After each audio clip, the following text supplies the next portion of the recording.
talked a lot about him to me before, but some of your biggest takeaways from coaching under him for those years, maybe something you've really taken with you throughout your head coaching career. Oh man. I know it can be a lot, but Yeah, I mean, he's as knowledgeable, I think, as a basketball person as there is at any level. In our profession, just coaches. I mean, he's a giant.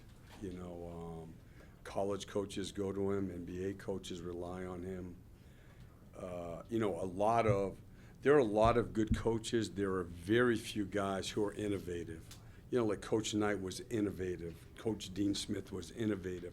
Everybody else does stuff. In our league, a lot of this stuff defensively that we all had to do now because of 4 out and 5 out were things that Jeff figured out, before anybody else did. And working for him both in New York and in Houston was, just an incredible experience. On that similar note, in terms, obviously, he's an advisor here in Boston right now. What's, in terms of the defense and what he's able to kind of, just help with on that end, what do you think is the biggest benefit of just kind of having him, in your ear, if you're Joe or anyone else in the organization here? I mean, I'm not privy to how they're doing it. I would think that, I would just say, watching the film and then giving, suggestions or notes, be it individually or team things that he sees, The consulting thing is tricky because, I did it one year. I believe if you do it the wrong way, you can actually be a negative. And if you do it the right way, you can be very much a positive. A consultant in our league, you have to be careful. Everybody has really good coaches. The players are the best in the world. And to think that anybody's going to come in and all of a sudden be more of an expert on the players that you're working with or the team things that they've been doing than the coaches that are already there would be, crazy to me. So you have to pick your spots and figure out what areas you can most help in, and I'm sure that's what he's doing. What's the experience been like coaching Grant since he came over at the deadline, and how'd that kind of compare the expectations you had for him coming in? Yeah, I mean, I just met with him for a while. He's been great, and for us, he's brought a level of physicality and communication defensively that's been better than what we had before. From the time we picked him up until the Cody Martin, Seth Curry injuries, they both got hurt the first night. I think we were second or third in defense for maybe the first, 16 games that they all played together. And then once we lost those two guys, they were probably our 2 best perimeter defenders. So we've struggled, at that end. But he's brought that, and then he has an element of playmaking that he's given an opportunity to do with us because of our roster that he didn't do here in Dallas. And, he just had an 11-assist game. He had an 8-assist game right after that. So we've been playing tiny, which is a hard way to win, but I still have liked it, where he's at the 5 a lot, and we use him as, like the trigger man, the playmaker, and he's done a really good job with it.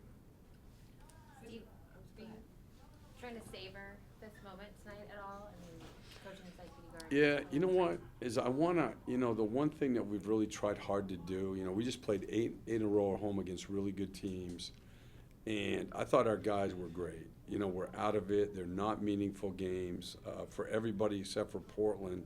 It was you guys, Clippers, Warriors, Magic, Cleveland, and we were competitive in every game, and I've been really just so locked in. I want our guys. I like our guys, and the injuries have been, beyond our control, but so much, and yet they've hung in there, and we've played some. We just played a really good game against Cleveland and beat them. We played a really good game against Orlando. So even tonight, we're not going to play our guys much either, and they're not either. But I want us to play well. I want us to play right. I want them to learn from this. We have younger guys that can continue to grow. And in terms of the, just like not coaching, You know, I have it in my mind because, you know, I'm at that age, unfortunately, where I have a lot of friends who've retired in the last couple of years in a different field. And the one thing I do know is you have to move on. You know, and I'm not going to dwell on things. You know, 3 years ago, I didn't know if I'd get another chance. When I got this one, I thought this is finally my chance with a roster where, you know what, we could be a top 4 or 5 team. I'd never really coached a team like that before. And the injuries, you know, these 2 years, we were 29th in injuries last year. I think we're 29th this year. It's kind of taken that away, and yet I've loved it. And I'm glad I coached these guys. And I'm looking forward to this next part. So, you know, what I'm telling myself now is I'm just going to look forward. Now, you know, we get home Sunday night. You know, if I put 3 limes in the Tanqueray, who knows what I'll be thinking about. But, you know, my plan is, you know, that I'm just going to move on, you know. That's off the record, obviously. Yeah. You know, Brad Stevens moved up to the front office at like a pretty young age, and I think work-life balance was a bit of a factor for him. Did you ever talk to him or anyone that's made a similar move about what that transition was like? Yeah, I've talked to Brad quite a bit, but not so much. You know, this was, I don't want to get into this. This kind of happened quick, you know. But I'm interested to learn. You know, I have a relationship with Jeff Peterson from when I did the consulting thing in Brooklyn. Jeff's great, and we get along well then. I know I can learn a lot from him. So I'm kind of interested, instead of just being at the draft, you know, being at the draft meetings or being at the free agent meetings and seeing how things work, and you know, maybe I'll like it, you know. But we'll see.